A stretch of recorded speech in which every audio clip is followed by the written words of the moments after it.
As I stepped off the plane and into the vibrant city of Barcelona, I felt a thrill of excitement. This wasn't just any vacation. This was a literary pilgrimage inspired by Carlos Ruiz Zafón, enchanting novel called The Shadow of the Wind. My mission was to find the elusive Cemetery of Forgotten Books. This is a very special, mysterious place that is mentioned in this novel, where one finds somehow it's an unknown place, so somebody has to tell you where it is. And when you find it, you walk in and you find bookshelves and bookshelves of books that have either been banned or forgotten. And then you pick one book, and this one book is your bookish soulmate for life. I mean, I want to find such a book, right? And so a few weeks ago, I went to Barcelona and I was trying to find this place that's described in The Shadow of the Wind. Barcelona greeted me with warm Mediterranean breeze and the bustling energy of ancient cobblestone streets. And if there's any place where you're gonna find this Cemetery of Forgotten Books, for sure it has to be the Gothic quarter, Barcelona, with its cobblestone streets, winding narrow roads, really old buildings. The winding streets seem to be whispering secrets, layers and layers of history coming through the past. I bought myself a SIM card for my cell phone so that I could use Google Maps. I figured out the metro system. I bought myself a pass that allowed me to use the public transit system. And off I went on a mission to discover this beautiful city, explore the four corners of this place, and see if I can come close to finding this mysterious bookstore called the Cemetery of Forgotten Books. Now, yes, I know this Cemetery of Forgotten Books is a fictional place and probably doesn't exist. But for me, I wasn't searching for a physical place. I was searching for that state of mind that produced it. After all, Carlos Ruiz Zafón, the author of this fantastic novel, which I've read about 15 years ago, grew up in Barcelona. And here I was at the same city that has influenced him, inspired him. I was experiencing the sights and smells and taste that have influenced the author, influenced his imagination, and somehow produced this fantastic novel. Clearly, Carlos Ruiz Zafón loved Barcelona. If you read the novel, you can just tell and sense how much he loved the city. And clearly, he loved books. I mean, his whole novel is about books. The main character, Daniel, works in a bookstore during the day.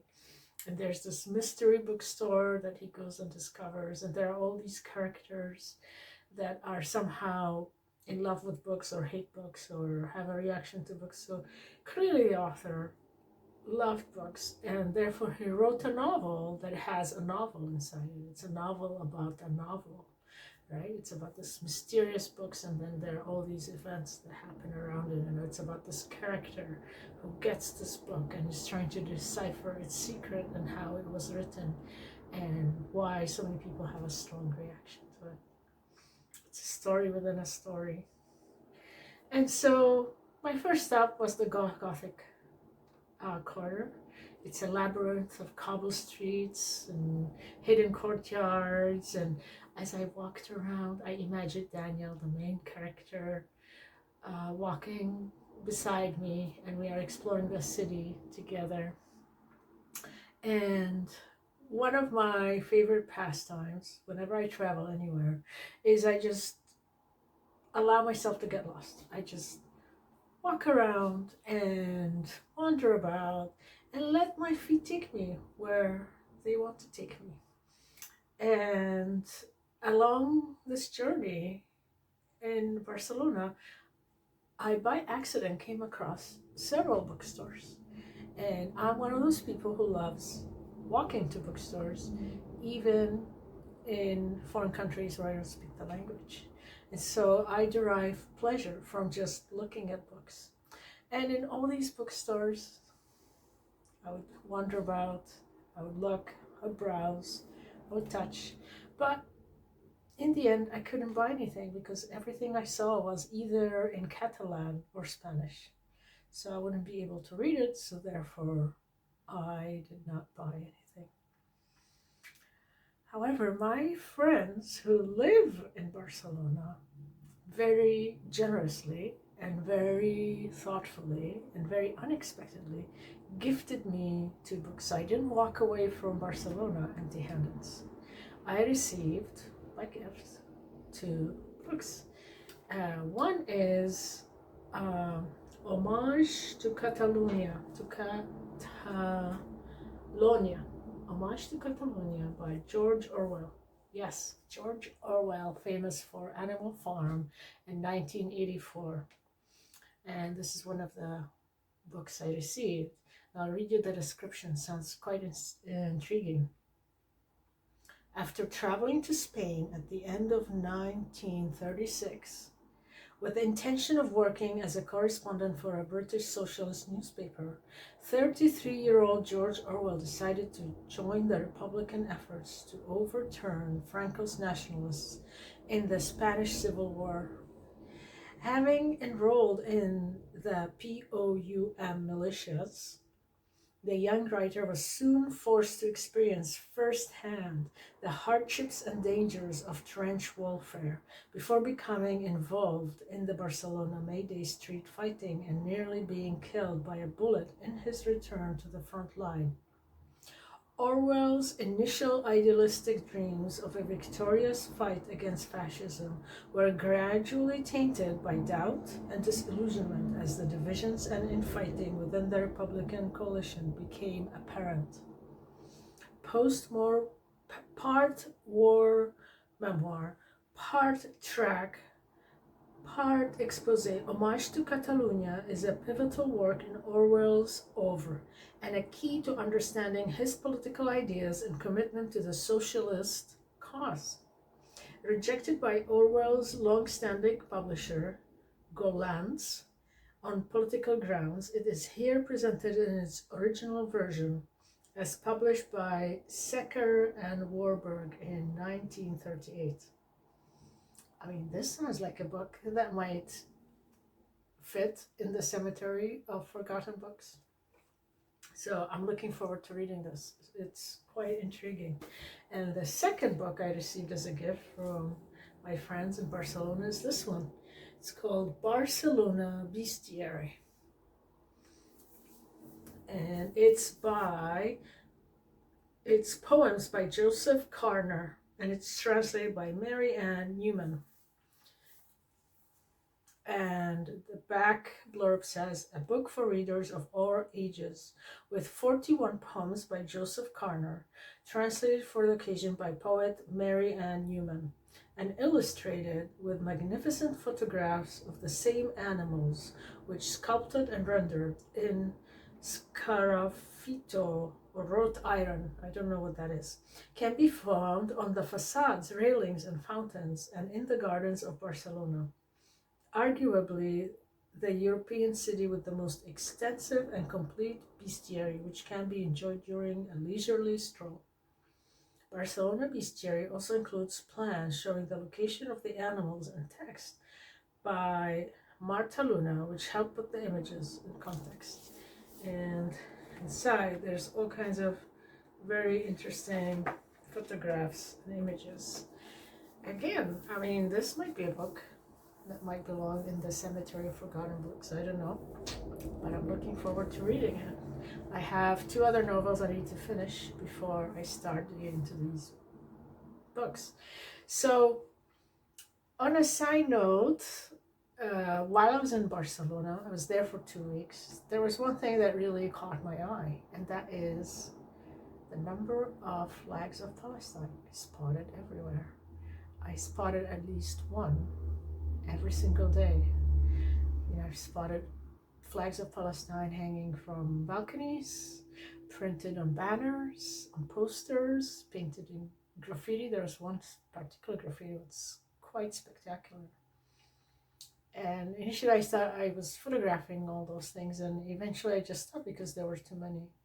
And this was really deeply touching to me, that people very far away care about the quest of freedom of people very far away from them, and all the support that entails. I nearly burst into tears several times while I was walking around in Barcelona. Another fun fact is I by accident appeared on the local TV. There was a big festival celebrating the city of Barcelona called La Marseille, and there were cultural events all happening all over the city, and one of them is a Catalan tradition of people towers, where people build these people towers where they stand on each other's shoulders, and the team with the highest tower wins.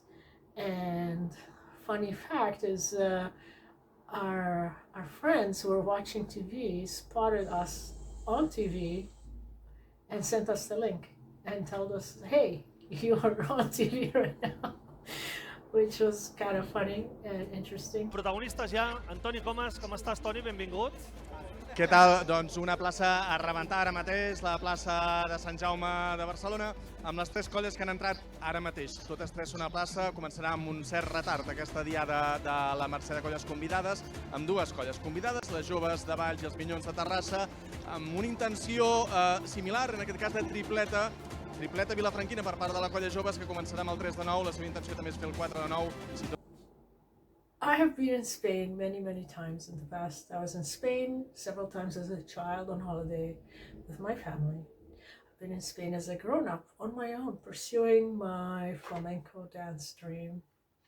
And now, at this point, and to me it's interesting how, for me, a trip to Spain is like a marker for me.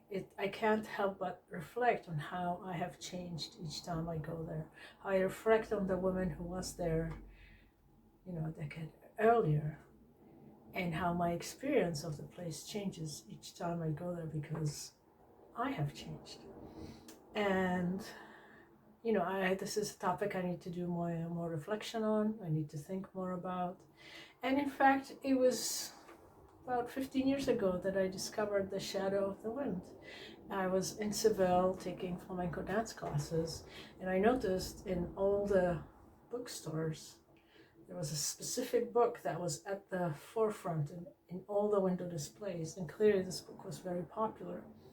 And I was very intrigued by this book, but I couldn't buy it. It was in Spanish, but I noted down the name of this book, and when I came back to Vancouver I looked it up, and I was delighted to find out that it was translated to English, and ta-da, it was The Shadow of the Wind. And it was during that trip I was making a different literary pilgrimage. I went to visit the town of Tarifa, which is in south of Spain, because it is mentioned in The Alchemist by Paulo Coelho. So it was that literary pilgrimage which led me to this one. I will link all the books that I mentioned in the blog post that is associated with this video. So go have a look there. If you want to stay in touch with me, sign up to my mailing list and you will receive a free ebook of a hand-illustrated picture book for girls. And if you're interested, you can buy one of my novels, which is available on Amazon. The end. I am back home. My feet are battered from all the walking. Literally, my feet are like screaming at me right now, telling me, please give us a break. We can't walk around anymore. But my soul feels nourished. And all I have to say at the end is thank you, Barcelona.